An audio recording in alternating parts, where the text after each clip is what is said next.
So a member of the team sent me this story this morning, all about foreign interference in our local government elections. The story was published in the Herald and is titled, "Careful Who You Vote For, Foreign States Target Local NZ Councillors." Now the people or organisation making these accusations aren't just random conspiracy theorists. It's the New Zealand Security Intelligence Service, or the NZSIS, who you might remember released a report in August. In their annual Threat Environment report, they talked about a number of issues, including online radicalisation, transnational repression, and foreign interference. Threats from foreign actors and countries seem to progress so much from August through till now that the NZSIS Director General, Andrew Hampton, said that they've had to update certain material and guides for local councillors and national government. He says the interference is making the shift down to the sub-national level, local government. He says the reason for the shift is that local government is seen as a softer target by foreign actors. In a warning given to local councillors, he says that you and your staff may be approached either directly by foreign interference officers or via agents. In instances where they don't target councillors and candidates directly, it's said that they might also target staff, family, colleagues, or constituents to collect information about you to gain access to you. He even alluded to an instance where a foreign state used an agent in New Zealand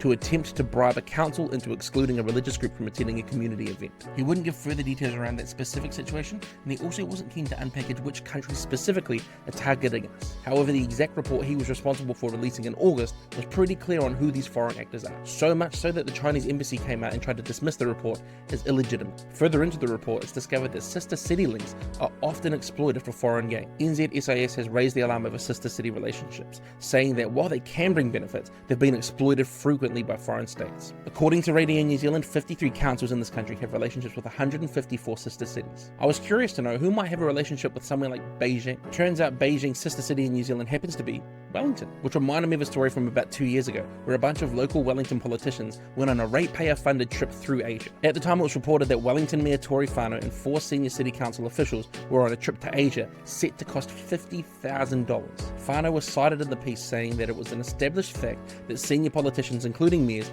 carry prestige in these countries and are able to open doors for international business delegations. Now, I'm not making any accusations around the trip itself and what those individuals might have done on that trip, and it's completely within the realm of possibility that Tory Whānau was simply representing New Zealand's business interests. I mean, think about it. Who else would you rather send? Back to the story at hand. Why are foreign interferers so interested in local council elections? Well, it says here that foreign actors are aware of the power and importance of local government in New Zealand. It says that councils are attractive targets for foreign state interference and espionage because they have decision-making powers over crucial national infrastructure, adding that a major incentive is the fact that they own controlling stakes in New Zealand ports. Hampden goes on to say that they have authority over what can happen in public spaces, things like community events and protests, and that local councils hold information on their constituents that could be useful for foreign states. We need to wake up to the reality and the threat that foreign interference is happening on our shores right now. And if we don't push back, hold our government to account in transparency, and defend those who are being affected by transnational repression, it won't be long until the grips of communism are around us all.